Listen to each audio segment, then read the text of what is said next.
Yes, so Tom and I are going to report on some results we have that are very much midstream of a long research project that we're engaged in on looking at economic development over the fairly long run of the San Francisco and Los Angeles metropolitan regions. So the scale thing is very important, that every number that we're going to report reflects the geographical scales of the 5 Southern California counties and the 10 San Francisco Bay Area northern counties. Okay, so when we say San Francisco and Los Angeles, that's what we mean. Roughly 7.5 million people and 16 million people. Okay, and we're looking at 1970 to 2010. Here we go. And this is the main thing that motivates our research. This is the starting point for it, which is that if you were actually to go back in the longer run, what you'd see is that in the middle of the 20th century, the Los Angeles region, it converges onto the San Francisco Bay Area in terms of the per capita personal income. That is, if you look at the 40s, 50s, and 60s, and by 1970, Los Angeles has become just about as wealthy as the Bay Area. And then it all turns again, okay? And it turns subtly, just a teeny bit in the 70s, it turns more in the 80s, more in the 90s, and more again in the 2000s, to the point where the Bay Area's income is somewhere about it's converging onto being almost a third higher than ours here in Southern California. So if you think of that in terms of a problem, actually my inspiration for this was in thinking about international development, right? The whole debate about convergence and divergence, and thinking, well, this is interesting if you apply it to the case of 2 metropolitan regions that are actually as big as a lot of countries around the world, right? So there you have it, right? Then you can look at it in a wider perspective of a set of other leading regions here in the United States, and you can see, once again, that Los Angeles is a poor performer, okay? It's very, very clear. We have just really messed up down here, or something has messed us up. So this is something that we became interested in, obviously, because we are here and we are concerned about the economic development of our metropolitan region. But also, as I said, we call it a mystery because it involves most of the mysteries that people talk about when they talk about economic development more generally at whatever geographical scale. Of course, I would imagine that lots of people in this room know lots of broad facts that are often invoked to explain the different fates of these 2 regions. And however, what we really wanted to do was, to put it a bit bluntly, avoid getting stuck in the trap of sort of obvious empirical storytelling, and rather approach it in the way that economists do when they deal with international development problems, or that urban economists do when they deal with urban development problems, which is to try and think of what kinds of theoretical stories we could structure that would help us deal with the data. And of course, we have a methodological constraint, which is n is 2 right here. So we're not doing what a lot of the urban economics literature does, or the development economics literature does, which is taking very large numbers of regions and having the advantages that large data sets give you. We're looking intensively at 2 regions, and in order to make it, shall we say, convincing, we have to try to use theory in the best way we can to think about what possible sets of data, numbers that we can put together might mean in a more rigorous way. So we start to think about the different kinds of theoretical stories that might get told. So the standard stories would be things like specialization patterns, right? What kinds of economic base we have. that crops up in the international development literature in a big way. You know, China does shoes, we do computers. Labor supply issues, right? There's a good amount of literature on comparative development that is driven by the notion that the forms of human capital that you have will drive your specialization patterns and hence your income levels. So there could be mechanisms there in an open economy situation such as two metropolitan regions like immigration. That would be one that transforms the labor force. And there could, of course, be a big theme from the urban economic literature, which is that possibly housing costs would drive who gets into a region, what kinds of skills they have, and a whole chain of causality from that.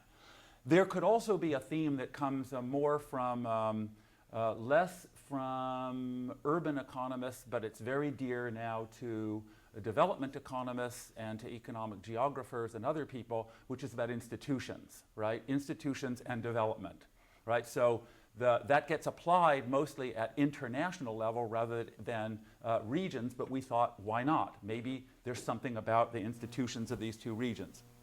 And the questions that we're trying to ask is, I mean, to put it bluntly, you know, all of those things are obviously going to be relevant.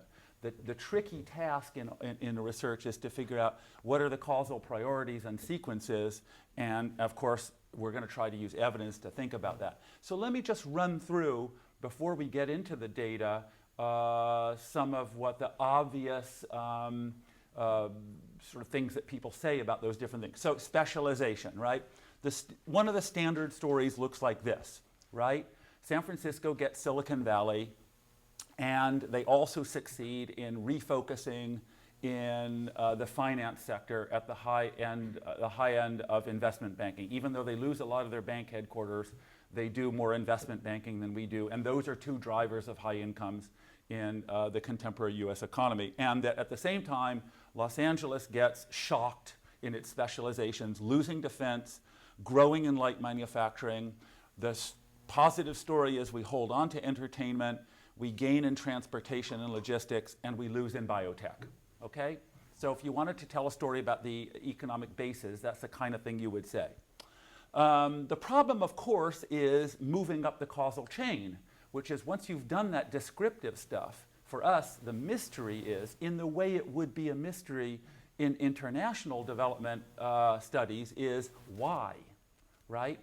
We can say it happened, but we don't know really much about really, deeply why specialization changes. There are, of course, stories that come out of, there's a big literature on accidents and shocks nowadays, right? So maybe it's good luck versus bad luck, right? The Pentagon zaps us and we lose our aerospace industry, and Shockley goes to, live with his mother in Menlo Park and start Silicon Valley. So that's the kind of random shocks, accidents, and the rest is the history of agglomerations going up or down story of economic development. There's another trope in the literature on economic development, of course, which is that you seek the deep structural roots of why regions have the activities they do. So there's a whole literature on the San Francisco Bay Area and why it was hardwired, that's a bad pun, for high-tech success, versus we in LA are somehow deeply destined for being dysfunctional and leading to failure. So these things are almost the opposite of the random shocks version of economic development. Everything is kind of endogenous and deeply historical, and had to happen.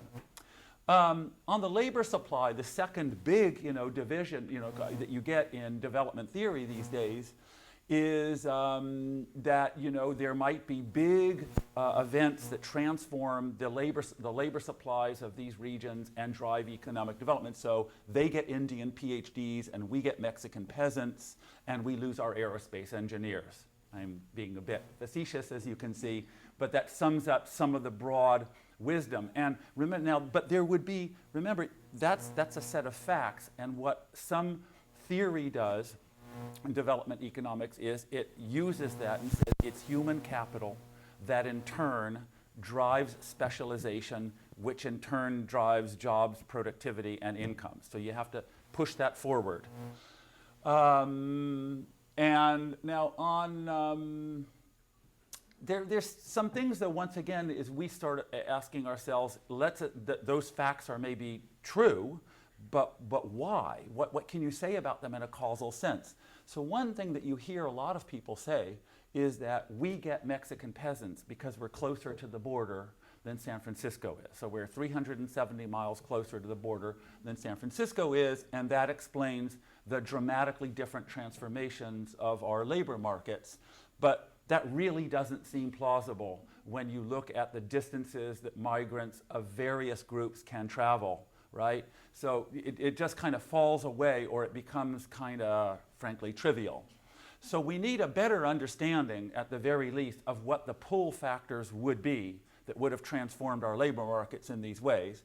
And we also need a much better explanation of why the engineers didn't stick around. I assume people in this room know that we had more PhD scientists in Los Angeles County than any other place in the world, right, in the 1970s, right? And we lost most of them in the 1990s. So there's an interesting story about why the engineers didn't stick around and do other things once the shock from the Pentagon, the end of the Cold War, happened.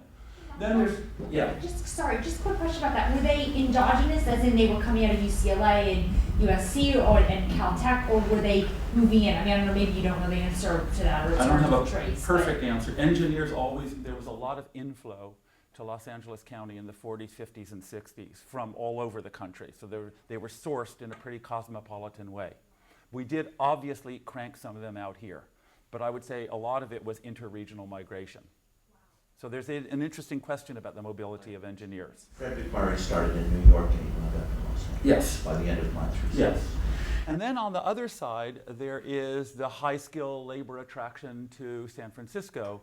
You know, it just bears repeating that the formation of most of what we call the Silicon Valley high-talent labor pool occurred subsequent to the initial seeding of Silicon Valley, not prior to it. If you put the temporal sequence together, you cannot make a case that Silicon Valley came there because there were a lot of computer engineers there.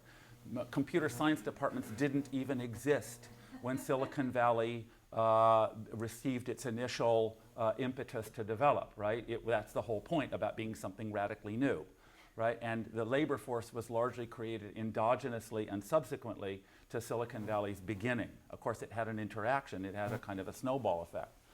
Now, labor supply, there's another approach to it which comes out of what we might call the new urban economics. I mean, a kind of general multiple spatial equilibrium approaches that are now coming to be in urban economics. And what they tend to emphasize is that one of the three equilibria is, of course, the builder's equilibrium. I think I'm getting to the heart of the theme here, I think, is that the notion that certain labor supply differences can emerge from housing supply and its availability. So that the story there that you might want to tell is that San Francisco has a restricted urban market for housing, that limited housing in the Bay Area drives the costs up, that therefore that induces behavior selection effects on what kinds of industries and firms can be in the Bay Area, or what kinds of techniques they can use, so that they would substitute capital and skill for labor quantity, because the labor quantity is restricted by the housing supply, and that would drive the specialization toward high skill, high wage, more in the Bay Area than here, right? That would be a pretty, the kind of way you might want to model these differences. And of course, LA has a looser market for housing. It expands more cheap housing. So we do, just like in development economics, right? We become essentially a more labor-intensive, low-wage economy than the Bay Area, right? In the way you would maybe model a first world and a third world country in the international scale, driving our specialization progressively toward lower skill, lower wage forms of production. And of course, there are, then you would want, assuming you wanted to tell that kind of story, you would then say, well, what would drive the housing cost differences? And one of the things that the literature might say, like Glaser might is that it might be amenities, right? So that you can basically restrict the housing supply in the Bay Area because it has higher amenities and people will, basically high-skilled people will pay more for it. But it's pretty hard to adjudicate the story of which region has higher amenities, notwithstanding Bay Area snobism and all that kind of stuff. I think that when you take a pretty, objective look at it, we are both very high amenity regions in historical terms, right? Wonderful climates, wonderful landscape, cultural diversity, and a whole bunch of other things.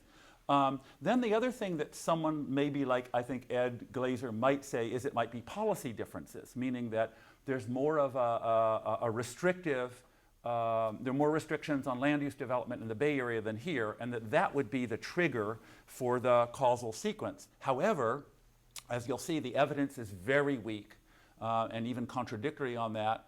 And it's really hard to know what the differences are in the approaches of these. It's hard to detect any serious differences in land development policies in these two.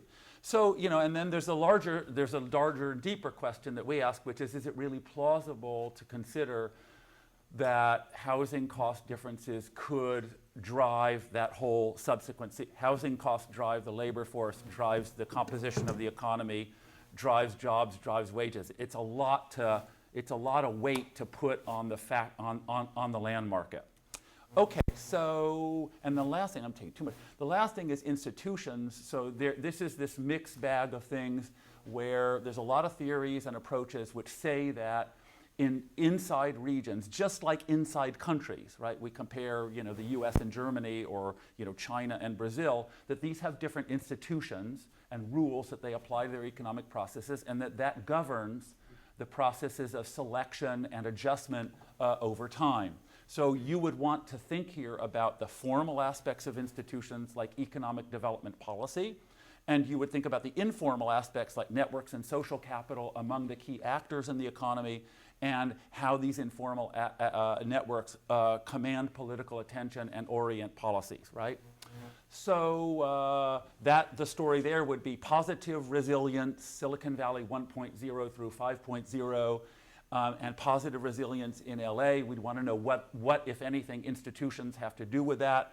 And we'd also want to know about adaptive failure. Why did institutions fail to transform heavy manufacturing? Why did investment banking basically dry up in LA? Why did aerospace go away and not transform itself? Why did we lose out in biotech even though we were an early leader?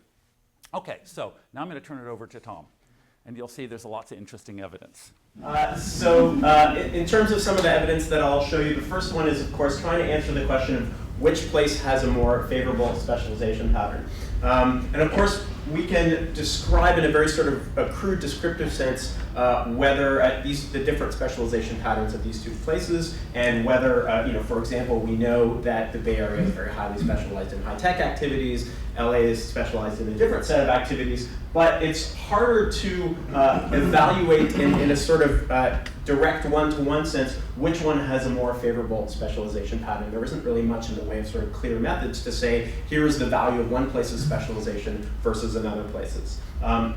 One way we can get somewhat of a handle on that is by looking at the wages that they pay. And here, this very much mirrors, very unsurprisingly, the picture that we saw up front of per capita personal income. But here are the differences in wages in these two places. And in trying to think about why wages might differ from a sort of industrial specialization kind of perspective, there's a couple of different ways we can think about that.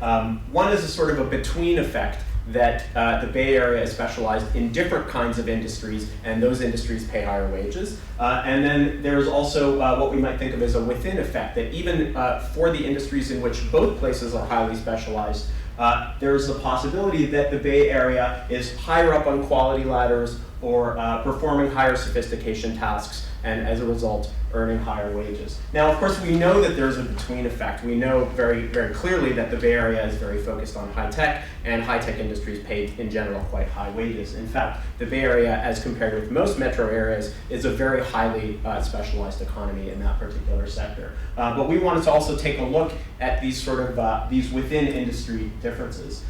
For example, here are sub-industries within electronics in which both regions are very, very highly specialized. And what you can see here is a very large wage premium being paid for the same set of industrial activities in the Bay Area as compared to here. So, in fact, this is true not only in 2000, the right before the bubble burst, when wages were probably pretty ridiculous up there to begin with, but it's also true in 2006 as well, although the wage gap has narrowed a little bit, but there's still really a strong wage premium being paid, which suggests to some extent that perhaps there's a sort of a granularity issue, that if we were able to dig down within those industries, we would see that there's in fact sort of different kinds of activities going on.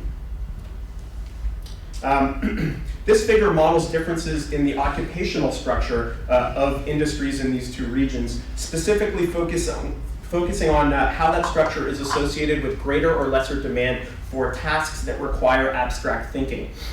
We associate abstract thinking with greater sophistication, and what we can see here is that the Bay Area, the red line at the top, has a much higher demand for abstract thinking tasks than Los Angeles does, the blue line down below. That doesn't really tell us a lot about within industry differences. So in order to hone in on that a little bit, we created abstract task averages by industry for the US as a whole. So the green line is how we might expect the Bay Area to score, holding constant its between industry specialization pattern and setting the within industry occupational structure to the US average.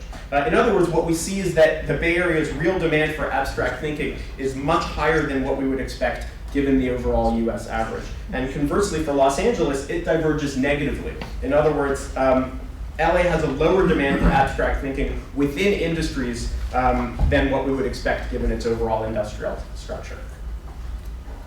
So we find some evidence that the Bay Area is, of course, specialized. Thank you. We forgot. Yeah. Is that for the? Yeah. Okay. That's okay. So we find some evidence that the Bay Area is specialized, of course, we know between industries, but also within industry specialization. In other words, it's not just in what industry you work, but there are also some within industry differences that suggest quality and sophistication. Of course, there's the possibility that they just have a better labor force to begin with, and there's a kind of a chicken and egg thing going on whether industrial specialization generates that labor force or whether initial differences in the labor force generate differences in specialization. Of course, we can't say for certain, but one thing we might do is take a look at differences in wages between workers in similar categories. So for example, we can take a look at college graduates and see that actually until around 1990, the rewards for college graduates in these two regions are very, very similar. Around 1990, they start to diverge, and college grads in the Bay Area are earning considerably more. Also immigrants, in fact, that premium is going on throughout the entire period, although it's considerably higher now than it was at the beginning in 1970. And then also immigrants with college degrees. Here again, there's divergence that's happening quite sharply right around 1990. So there is certainly an increasing wage premium being paid for immigrants with college degrees. Now, of course, there could be unobservable differences. In other words, college grads in one place might be different in ways that we can't measure from college grads down here. Of course, they might just be smarter and we just can't measure it, who knows. But it seems more plausible, especially considering the data on industrial specialization that we showed, that college grads in the Bay Area and immigrant college grads and so on and so forth are put to work in more sophisticated industries, even within the same kinds of industries in which they might work in Los Angeles. We find the demand side explanation of things a lot more plausible, that really there's a sort of a motor force coming from specialization and agglomeration and leading to the labor force. And that's something we're trying to convince you of a little bit today. Of course, there's also the urban economics account. And in order to try and provide some evidence on that, we want to take a look at things like land use restrictiveness and housing costs and population growth. So I'll show you a little bit about that. What do we know about housing prices? Here are median home prices in LA and the Bay Area. Actually, the 1970 values are average home prices, not medians. I had trouble finding good data on median home prices in 1970. And what we can see, though, more or less generally, is that in 1970 and 1980, the differences between the Bay Area and Los Angeles are rather muted. The Bay Area prices are a little bit higher than LA's, but not a lot higher. However, that gap really starts to grow once we get into the 1990s, and it grows consistently from there. So there is some evidence of differences in housing prices, for starters. Here's the slide that disappeared. What was this originally? Try tapping it again. No, that one died in the transfer. Is that it? Let's see, what would that have been? Oh, well, it's okay. Another way that scholars try and talk about land use restrictiveness, in fact, these are the measures that are most often used by the urban economists, are indices that pull together survey data and other kinds of data to form indices of land use restrictiveness. The Sachs index measures land use restrictiveness around 1980, and the Wharton index, the data that I used was from 2008. So in 1980, and higher scores here indicate greater restrictiveness. What we can see in 1980 is that the Bay Area appears a little bit more restrictive than LA, and actually the tables get turned in 2008. Although that data is built from individual city data, which I then population weighted to create averages at a regional level. And actually, when you take a look at the descriptive data, I don't know, descriptive stats that I put at the bottom there, these don't seem like terribly significant differences. It's kind of a wash. It doesn't appear that there are very strong differences in land use restrictiveness, at least based on these indices. And if anybody knows these indices, they're not the greatest in the world. I remember what that slide was before that disappeared. It was residential building permits per capita, and what it showed us was that in the 1980s, LA had issued more building permits per capita. In the 1990s, the tables were turned, and it was the Bay Area that issued more residential building permits per capita, and then I think in the aughts, it reversed again. So kind of mixed picture. Yes? So I guess, yeah, they're not great indices, but what we know is in California, in general, land use is more highly restricted than anywhere else in the country. Absolutely. By a long margin. Absolutely. And you're right, between LA and San Francisco, pick them. Yeah, yeah. This other slide that disappeared was taking all of the cities within LA that went into the construction of that Wharton index and showing how much dispersion there was within the Los Angeles region. In other words, all of the 80 or however many cities that went into building that sort of regional Wharton index, there's a great deal of variability in land use restrictiveness, which should also sort of make us think a little bit about thinking about restrictiveness at a regional kind of level and really how much differentiation there is within regions. Okay, this one's here. That's good. This one is just population growth, and so remember that one of the outcomes of restrictiveness should be, according to the urban economics story, differences in population growth. And what we see here is the Bay Area is growing a little bit slower in terms of population than Los Angeles, but actually both places have sort of roughly doubled between 1970 and the present. So, I mean, we see some evidence perhaps consistent with the urban economics account, but it doesn't really work quite in the causal sequence that they lay out. Certainly, there seems to be pretty weak evidence on housing restrictiveness as the sort of foundational causal force in the divergence that we see subsequently. And it really remains a mystery why Bay Area prices have grown faster. Our suspicion, of course, is that they're driven by specialization patterns leading to higher wages rather than the other way around. But this is something that we hope to provide more solid evidence on as we go along. In terms of evidence about institutions and whether institutions are able to enable adaptive success and failure, well, one of the things we did was to look at formal economic development policy and try and understand, A, what ends up being called formal economic development policy, and B, what its effects are. This hasn't been a very rewarding experience. There's very little systematic empirical evidence about formal economic development policy, and gathering the data is a sort of messy and painful process. Moreover, and probably more problematically, it's very hard to evaluate policy effects. Even if you can gather some kind of authoritative data on what cities are actually doing, what the effects of what they're doing is very much an open question. And of course, there's also things that get called economic development, which don't really conform to sort of academic ideas about what economic development policy should be, and also perhaps things that don't get called economic development policy that might have significant impact. So this was really very much a challenge. We're also looking at informal institutions because, of course, there's a rich literature about social capital and about networks and their effect on economic development at multiple scales. So we've done some network analysis. We've also conducted a series of interviews in both places, which do give us a strong flavor of differences between these two places.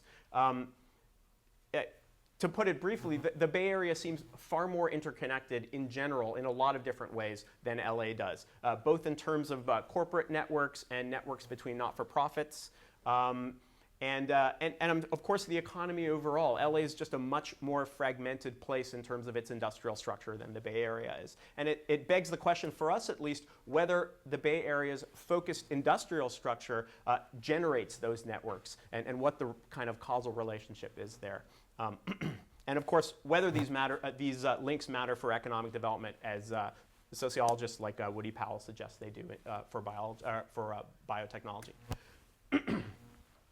Of course, we don't want to say that it's entirely sad here in Los Angeles. Of course, there are, the big exception is really the entertainment industry, a continuing vibrant industrial agglomeration, but perhaps one that's rather distinct from the rest of the Los Angeles economy in terms of really lifting the rest of the boats.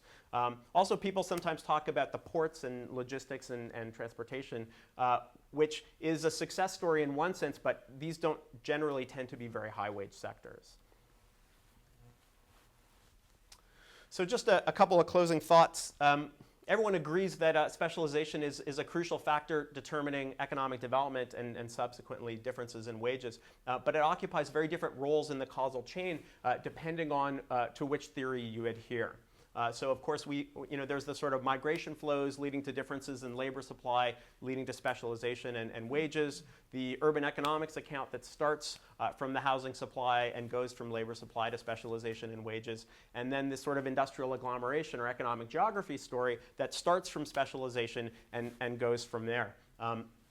We've tried to show that the specialization and agglomeration lie upstream of those other causes. But there's, even if we have managed to convince you of that, there's a lot of big open questions for us in this project. Of course, what causes changes in specialization? And in thinking about that, what the respective roles are of shocks and accidents, of economic antecedents, and of course, the mediating role of institutions. So, thanks very much.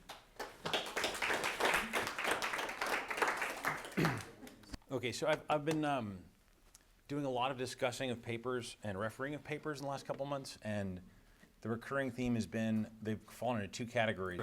The first one is papers that do things. I'm an urban economist. Most of the stuff I do read and discuss is in urban economics, and these are the first category of papers are things that do things really well by urban econ rules. They get large ends. They do their econometrics well. They do lots of stuff well, and they're ultimately not very interesting papers. Okay, so there's been a lot of this sort of we're going to look under the lights for our keys because that's where the light is. Okay, so we have these rules we follow, and it's hard to publish things in urban econ that sometimes are a little bit different. So the second category of papers are people taking on big topics and sort of saying, you know what, I'm just going to do what I'm going to do, even with an N of 2. Okay, so the regulation, I have 4 papers in regulation I've discussed or refereed in the last couple of months. And regulation is, I think, the hardest issue empirically because it's all endogenous. Well, they talk about this here, but people choose their own level of regulation. So is regulation costly or not? Well, they're choosing it themselves. So there's these really hard issues. But the thing I liked about this paper, and I only got the slides, a little bit of a Rorschach test for me, but I got these Wednesday night, I had a chance to sort of flip through them last night after a long day,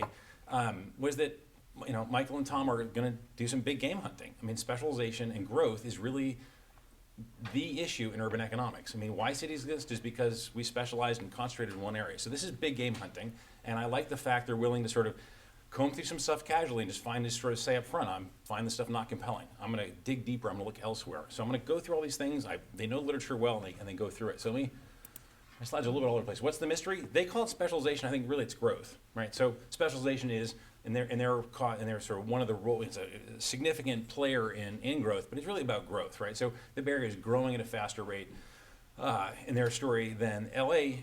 They find specialization as being one of the causes, especially. But I would say it's growth really you're talking about. I think the specialization gets in the way of seeing that it's really just about growth, right? So maybe change the language a little bit there. They're going to look at San Francisco and Los Angeles, and they're going to ask this old question. Again, I think it's it is the urban econ question, which is why we get growth in some places and not other places. And I would say it largely unanswered. Okay, so again, we nibble at the edges of this, but I don't think anyone's cornered the idea about why Milan is what it is, why London is what it is. There's these long historical chains, there's shocks that occur along the way, and so these guys are going to take a little bit longer perspective than most urban economists do, and they're going to try to find some other stuff. Okay, that's it. All right, so various hypotheses, all these things are wanting, and both these guys did a good job sort of walking through why they found stuff not very compelling.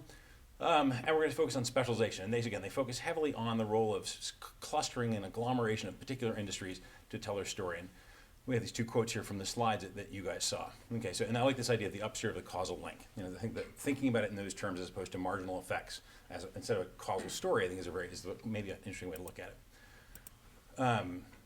And so they're going to close the series of open questions. I think this is very right. It's a work in progress. And I think this idea of a lingering indictment is sort of my reflection of what I've been doing recently. I just got back from the Western Regional Science meetings where I saw a whole bunch of regional science, which ostensibly speaks to these issues, which were just boring and uninformative. Okay, so again, nice T-stats, no insight. Okay, so this is there's lots of this stuff going on. So the lingering indictment here is perhaps of all these different disciplines who do things their own way inside their own silos and ultimately don't get a good story for why cities exist or grow. Okay, so let me so I have two sort of levels here. One is sort of stepping through why it's a hard problem, and I think the authors already know this, but let's go through some of the empirical issues that I think need to be sort of established first, and then go back to sort of the bigger issues. They focus on specialization, and we have tech in San Francisco is the sort of the archetypical example of a productive concentration. Entertainment Hollywood's the local one here. But in Detroit, specialization is a bad thing, right? So the car industry gets hammered. Who gets hammered the most? Places that are most heavily represented in cars. Detroit's a pit. Steel in Pittsburgh, et cetera. We go through those things. So it's specialization in growing industries. I think the regional scientists would call this shift-share analysis. What you do, what you grow. Which one's going to grow? Which one's going to grow next? That's the big mystery, right? So like you said, there's no real point at which you sort of say, aha, we all know tech is going to take off, therefore Silicon Valley. It's hard to know what's going to be next. And I'm going to say that diversification, and you guys, again, it's just a little bit of a Rorschach test here, but diversification has a role in cities also. And that's the thing, is so that we see that if we focus in one area, that can be bad or good. The tech industry was here in LA in the form of a variety of companies that were down here. eToys was a giant single-tenant building in Santa Monica, and when the tech bubble burst, it went empty, right? In San Jose, those buildings stayed empty for years, and they might still be campus, these office parks that are not fully occupied. eToys was, the guy cleared things out, put it back in the market, and it was occupied by someone else very shortly. Okay, so because LA was diversified, in fact, LA did much better over some horizon. So, again, diversification, the key is to have a sort of a portfolio of industries, all of which are doing pretty well. So the thing I find remarkable about LA, and I think it's sort of, there's the subtext here is that LA is not as performing as well as San Francisco, is that it's hard to know what the counterfactual is, right? So LA adds 3.7 million people over a short amount of time with low human capital and still has wage growth. I think that's remarkable. I mean, so at some level, LA might be doing better. Okay, but so we'll get back to that in a second. Okay, so in terms of the technical empirical issues, is that there's a paper by Todd Sinai and Chris Mayer, the Superstar Cities paper, and they have this sort of a divergence story also at the heart of the house prices. So some cities have had long-term growth faster than others, and I always found that a very frustrating paper because it didn't really explain, much of the specialization growth rates was, it didn't say why things were going differently. So, and moreover, is that if you look inside of metropolitan areas, you can find divergence also.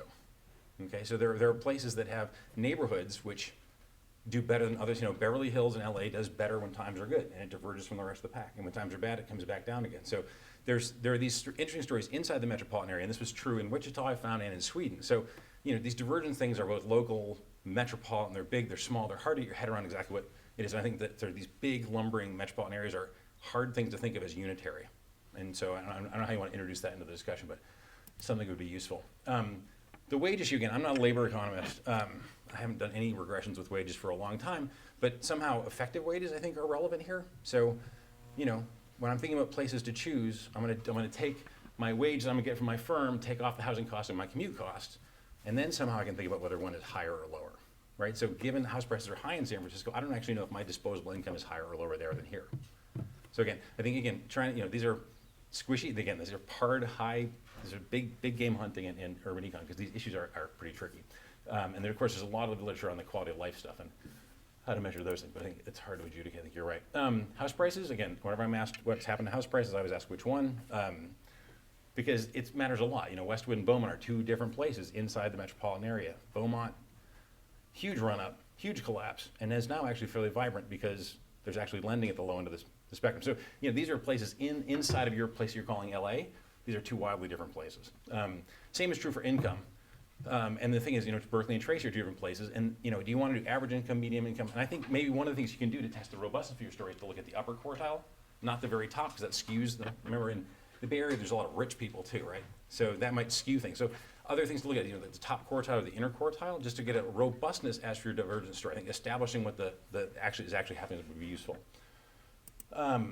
Regulation. Okay, so, you know, you guys hit on this one, and we've talked a little bit more about it, but I had a graduate student last year who we tried very hard to get to not study regulation because of all the issues and he was bound and determined. He, lo and behold, found no effect. And I was relieved because I didn't want to have him on the job market explaining a coefficient I thought was going to be totally spurious. The best table in his dissertation was a table that showed all of the 88 municipalities in LA County. Most of them had both pro-growth measures and anti-growth measures on their books. And so, you know, there's no effective economic development. I don't know what economic development is. So at some, you know, cities are both trying to stop it and encourage it at the same time. I don't really know what to make of it. So I think it's, again. And succeeding in doing something, yeah. Economic development, again, I think this is, it's, you know, this is another one. So regulation, economic development are, you know, agglomerates. And these are giant things that are unsatisfactorily answered in all the literature despite all the efforts. And I think you guys know this, and I think that's why you're not rigorous about this, because I don't think you feel like you need to. You just sort of say, you know what, it's just these literatures are doing these things and not satisfactorily. I want to move on to something else. So I think you guys know this, but I just thought I'd list it because I discuss it. Okay, so first things first. So in terms of the counterfactual, and this is probably the only sort of thing I could think about sort of adding. I think I like your basic line of research, and you know it's still preliminary. I like it, but I still would consider what the counterfactual. So first thing I do is have to establish what this divergence is. So again, I crossed a couple more robust measures of what it is. I think I sort of understand, and I'm sort of predisposed to believe it, but I think sort of really thinking about disposable income, health, unemployment, mobility. So there's a whole bunch of ways to measure well-being, and income is a really kind of blunt measure for that. So, see, you know, make it a little more robust first. Right, so anyways, that's what they've done. So the counterfactual here is growth the right measure? And I think I've been thinking about public schools recently. In San Marino, scores are very high. And does that make them good schools? You know, does that make them a good school district? Maybe, but my guess is if you took the kids in 6th grade and gave them the high school exam in San Marino, they'd probably do pretty well. It's not so clear to me that they start with such high human capital and the families bring so much human capital to bear, is that it's not so clear what the schools are adding. So there's a school in Pasadena called Willard, and they take first generation Mexican Americans and they get great scores out of them. And it seems to me like that's a phenomenal value-added school. But the scores reflect that San Marino is better somehow. So what I mean here is that is LA taking its giant population of Mexican peasants and actually managed to create a viable workforce out of them? I mean, that would be a huge accomplishment. So again, better is a difficult thing here. So I think that's getting your head around that so. All right, so just to wrap things up here, so that was sort of my impression of is that the only thing I could talk about, so it's very descriptive at this point, and I think the way they're going, given Michael's work and where I've only met you in May of last year at a conference that was at the 50th anniversary of the Journal of Regional Science. And it was at that meeting where one of the economists in the wrap-up session, do you remember this comment? Yes, I remember you do. So there was geographers and regional science people, and Marlon Burnett and the editors had invited some people out to sort of talk about where regional science was going. And I thought it was pretty good on the whole, but the geographers sort of definitely raised some eyebrows, and the economists, and I think vice versa. But there was some meeting of the minds. At the end, one of the economists said during the wrap-up session, said, you guys, and he turned to the geographers, kind of looked around and said, let me tell you 4 things you need to do not to annoy us. Okay. Okay, and then I saw Michael engage him productively afterwards. So, and this is why I think I'm optimistic about the work, is in some sense that there needs to be a willingness to sort of break out of these disciplinary boundaries and follow these sort of disciplinary rules. And I think urban development is one of the things that's going to require some history and require some sociology, and require some anthropology, all wrapped into one analysis. And so let me show you, will the fields respond? And so my favorite book in urban stuff is Nature's Metropolis. And the divergence between St. Louis and Chicago, I wouldn't read that book as saying it's about natural advantage by any stretch. It's about some bankers and some boosters, and there, there's a whole bunch of reasons, but it's not, I think thinking about that, urban economists a lot of them don't read this book. Geographers, agglomeration is not something that's natural to their language. I'm maybe speaking too broadly, or planners wouldn't think, but so there's these different fields, all of which are sort of contributing to talking about cities, and there isn't lots of cross-pollination across them. So I'm kind of hopeful that Michael and Tom will sort of lead the way to show how productive collaboration can lead to better answers. So I'm really happy with that. I'm going to leave with two cautionary tales. One was the story about esteemed urban economists saying to the rest of the world, here's what you have to do not to annoy us. That was the first one. But the second one is this picture. And so I like this picture a lot. Where is it? Because I do work on urban form, and I was trying to show, so I've done all this work trying to identify where employment is in the LA basin. And then I tried to figure out how long it's been there. And I kept getting older and older maps. And I wrote a paper about this and found that economic locations in 1850 were a better predictor of where economic activity is today than the current highway system. So most urban economists would say, it's really intersections of freeways where economic activity should occur because it minimizes transportation costs. Okay. This is my favorite map. There's older ones, but this is my favorite one because if you look on this map, this is from 1922, 1918. I could go find Class A office markets based on this map. Okay, so these, LA is a real city at this point, but everything else is basically agricultural supporting. And despite that, I can go find the Santa Ana's a major place, Long Beach is a major place. So again, all the place names here are submarkets on a real estate broker's map today. Okay, so somehow history has a real role to play here. When I submitted this to Journal of Urban Economics, the editor declined it because it wasn't formalized. Okay, I didn't have a model. I was trying to establish an empirical regularity, but it really required, my field required a model. And I was hard pressed to think of a mathematical model that would show that Fullerton ended up exactly where that was.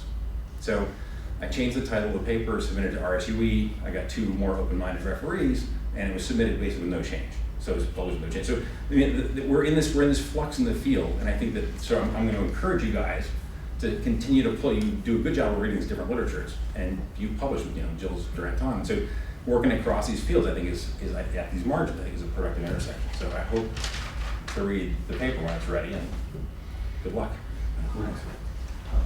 Any initial comments back, or should we able to? Can I do Please a do. couple things? There were a couple questions over there. Thank you very much. This is extremely helpful. But there's just 2 things that you raised about data. One is we did run the income distributions for the 2 regions to see whether the per capita income levels that we're getting are what they're really reflecting. The income distributions in the 2 regions are almost identical. It's just that the incomes are higher, so the whole distribution's higher in the Bay Area at every level. Okay. Did it change over time? Didn't change over They didn't change very much over time, did they? Not really. As I recall. The other thing is the point you make about specialization and diversification.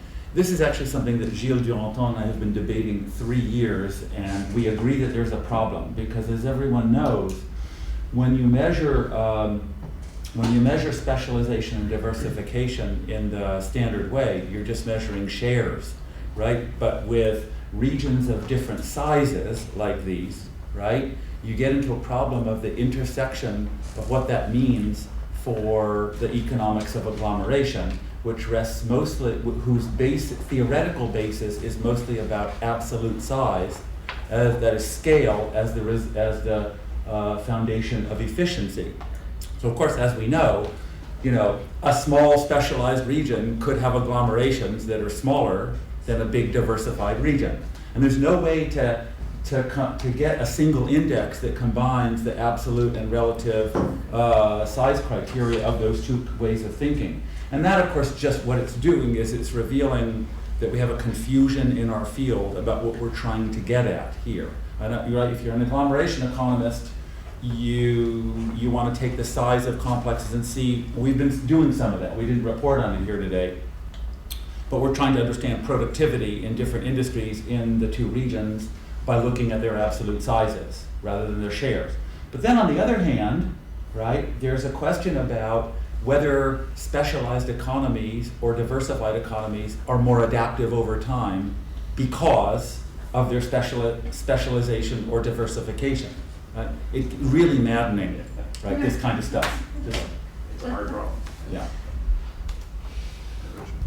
So one thing, I mean, the story about the aerospace engineers leaving Los Angeles, that's a worrying story. So I don't want to sunpen gloss on whatever that's saying. But one of the things that worries me about this comparison is the difference in geography between Los Angeles and San Francisco is so large.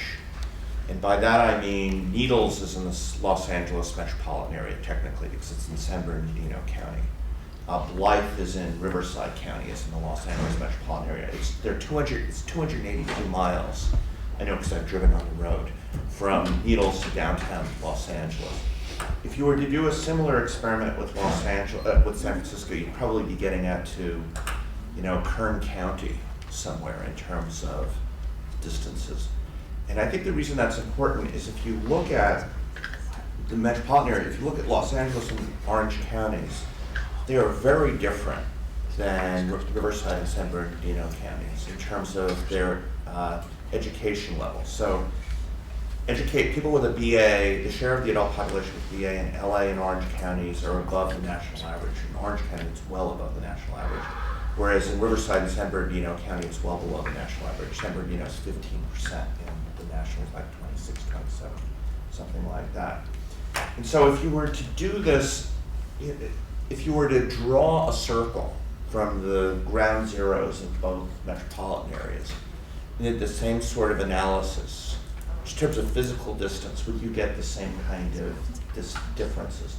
And the reason I really wonder about it is, one of the things that surprises me is if you run location quotients by county, the location quotient for information, 2-digit information for LA County is higher than it is for Santa Clara County. That surprised me so much that I checked it 3 times before I looked at it. So in terms of interpreting what you have, I'm a little worried about that. The second thing, and this is maybe being contrary, but there's a second take on wages being lower within occupational groups in LA than in San Francisco, which is, it's actually a quality of life story. Is again, San Francisco's snobbery takes it for granted the quality of life is higher in San Francisco than it is in LA. But the urban economic literature says that one of the things that reveals quality of life is people's willingness to pay to live in a place, and there are 2 basic mechanisms. One is how much you're willing to pay for your house, and on that San Francisco beats LA, but the other is, are you willing to work for less money there because of the compensating differentials to living there? And maybe there's part of the story of wage differences, again, within occupational classes, is the fact that maybe people would rather want to live here, would live here than up there, which personally I don't find that impossible, but I know that. So just those are 2 reactions. Can I say one thing? Yeah. So you're raising an issue that we have discussed in our project and are ultimately going to do something with, which is first nature geography of the 2 regions is different.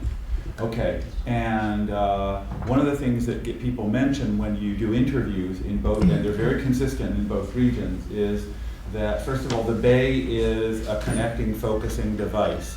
And it's very hard, to go from first nature geography to economics and social interaction. But it really shows up as a comment, right? Here, everyone maybe it's just folklore. So as scientists, we have a problem in netting it out, right? But here, everything is about fragmentation, and the people in Orange County are really clear. We did a bunch of interviews, and everyone says, we don't deal with LA County, it's the big dog, and we are suspicious of them. In the Bay Area, there's the Bay and the Central City as focusing devices that probably has some historical past dependency and some first nature effect. But on your issue of distance, I'm not convinced about that one.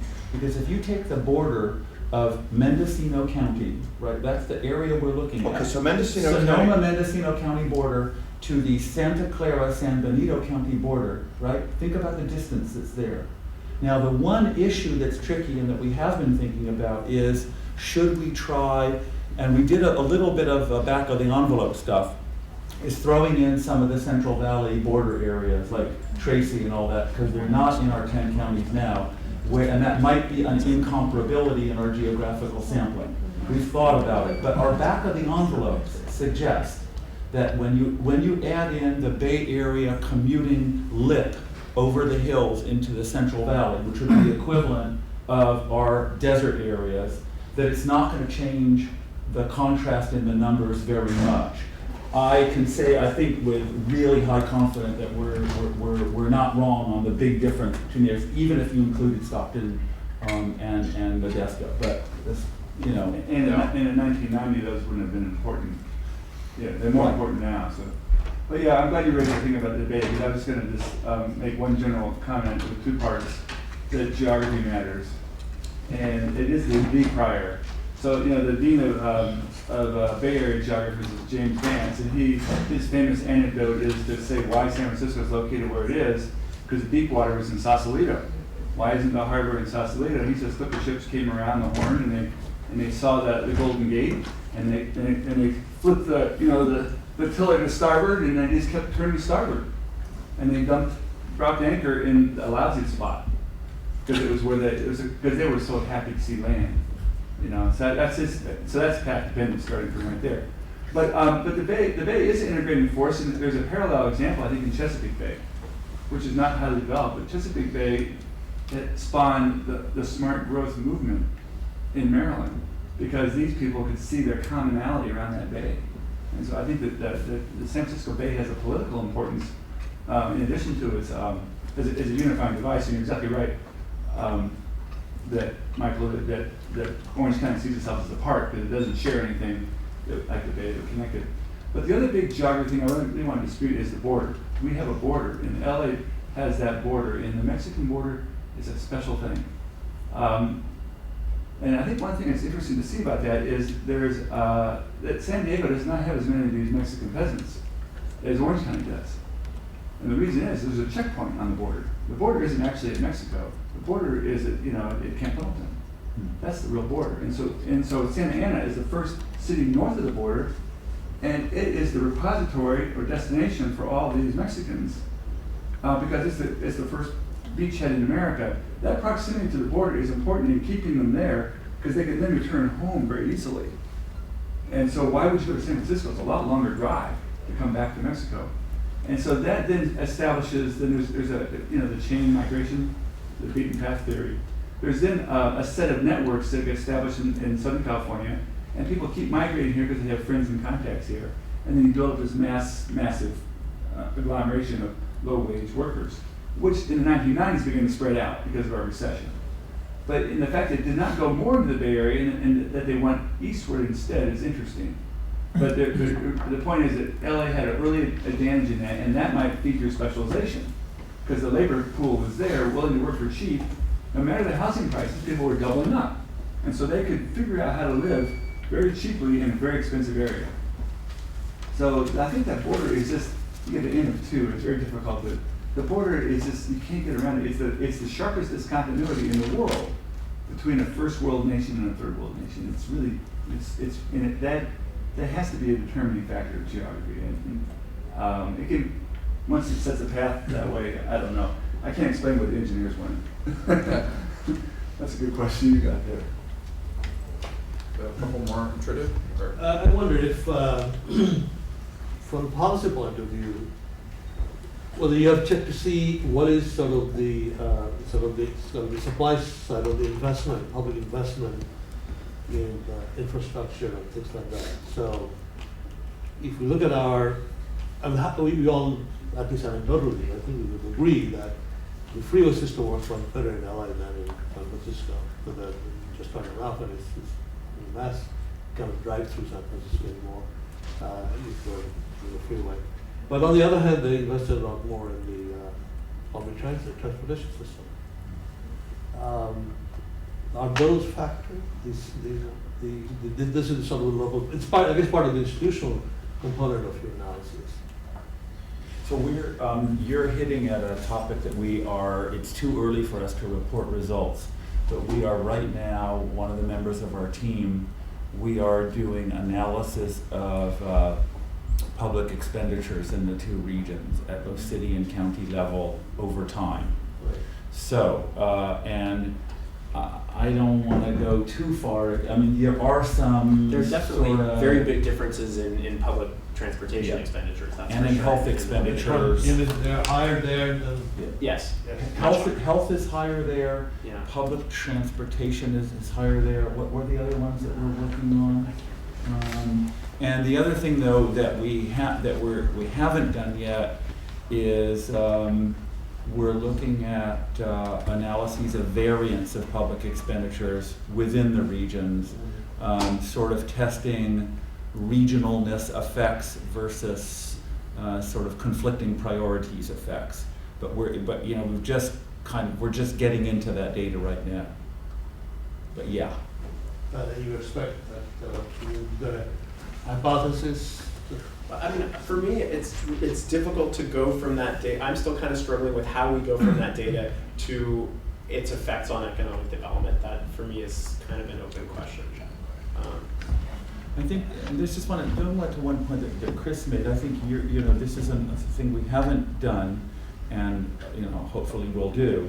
Is you kind of made this very interesting point about a sort of looking at the process over time, and as economic development, obviously, as a kind of an opportunity machine, right? And given the difference in absolute size of the two regions, yes, one could sort of credibly imagine that LA is a bigger flow opportunity machine than the Bay Area, right? So, it's sort of analogous in international development when everyone says Denmark is a great place because it's so rich and wonderful, but Denmark is not a very big opportunity machine, right? So its indicators look great, right? And so, is San Francisco Denmark, and are we some? And I think that's a really interesting question, and I hope that as we get our data sets more refined, we're going to be able to say something about that, right? Bearing in mind that these are two high-growth regions, right? So it's a little unfair to call San Francisco Denmark. It doubled in population in our study period. But so the other thing that sort of came to mind was why not pick the numbers? You have NM2, but you're holding a lot of constants. They're both in California. They're both high growth. That was they're the both idea. Sequa. They're both there's a whole bunch of things you're holding constant, which is nice. Yeah. Why not pick some other pairs? Why not pick St. Louis and Chicago and do historical? Because I need a lot bigger grant to do it. Okay. But yes, you're absolutely St. Louis and Kansas City, because then you're controlling for state. Maybe that's a way to try and get more, get More more money. money for Yeah. this, because this is, as you can, as hard. Because the U.S. system of cities is a long track record of things that go through booms and busts. I mean, Buffalo was a great city in 1895. It was my sister lives in Mansfield, Ohio. Have you ever heard of that? It was once a robust place with rich people and a brass factory that made brass. I mean, now it's got a carousel and an empty bookstore. I mean, it's a... In 1790, Charleston was one of the 5 largest cities in the United States. Yeah, and so, the U.S. has this long history of ups and downs. And the question, so you have lots of ends out there. You just have to sort of move your time scale around and pick your pairs. Again, lots more work, but that's my role as a discussion. So, yes. All right, well, just for sake of time, I know we have a couple more, but we'll continue that. Oh, you have a little one? It's a very short one. All right. Yeah, just in the nature of the framing, would be helpful to be a little more clear on what the problem is that you think, because you could either frame this as sort of, this is great, San Francisco has higher wages, LA is lagging, and on the flip side you could frame it as, LA has cheaper housing and faster population growth and more diversification, and these are all good things, and, in a sense, why is, San Francisco? Well, no, I mean, I'll put my cards on the table there. I mean, and I mean, look, urban economics tells us that, you must simultaneously think about income growth and population growth, in a model where there are interactions. However, I think if you look at what the literatures on economic development are about in the long run, it's about getting rich. The ultimate measure, the ultimate bottom line test is your incomes, right? I don't know a development economist who would tell me, oh yeah, I'm studying this country because I want it to have a lot of population growth, but it's okay if the people stay poor, right? That doesn't cut it as an objective of development economics. What cuts it as an objective is getting rich. Things, I mean, you know, So- the cities where you're showing incomes for, I mean, you know, 5 cities, San Francisco, you know, DC, Chicago, etc. You know, if you put the rest of the cities or metropolitan areas in the U.S. in there, my guess is LA is probably going to be higher than a lot of But the them. point Yes, is, it in is. 1970, LA was the falling in same rank. as that, right? Yeah. I mean, Yeah. when we're comparing them, there's been a very strong It's lowering of the growth rate. It's striking if you borrow a concept from the Convergence Club literature in development economics, right? What that says is you get into the club and you don't fall out, right? If you thought of it, say again, borrow it, and I'm really, you can see drawing. Our team is drawing a lot from development economics as an inspiration. And what if you took, say, France or Germany and said, from 1955 to 1975, they converged to the US, but subsequently they went over a cliff and dropped out. You'd be, you know, that would be a worrisome problem. And that is what that's what's been happening to LA, is it converged to the very top and has been moving down the ranks ever since. Yes, Peter? This is an important point, because I was happy to hear you talk about opportunities, opportunity machine and all that stuff. I don't agree. Well, let me ask you this. When you started, and you started with the divergence graphic, I thought you were dangerously close to saying that LA has a problem. And that's not true. And I think what you said later on about opportunities, people coming here to do better, is a good thing. So I think that there was perhaps a misunderstanding at the beginning, or maybe I misheard you, that this graphic shows LA has a problem. I don't think you mean that. Well, no. Well, let me push back a little bit there. Actually, I can't tell you for sure, but what we need to know is whether LA's poorer performance on income is genuinely the reflection of LA being a better social mobility machine or not. Right? That is it's ultimately an empirical question, right? So if LA is both falling down the ranks of per capita income and diverging from the leaders to which it converged, and it is not also generating a great deal of social mobility through population growth, upskilling and up-incoming of those people, then it's in trouble. Because remember, once again, our comparison case doubled in population while keeping its per capita incomes very high. So it's an opportunity machine too. Almost prima facie, we know that. Now, is the difference in magnitudes of the opportunity machines enough to offset what we see as the difference in incomes? We don't know that precisely yet.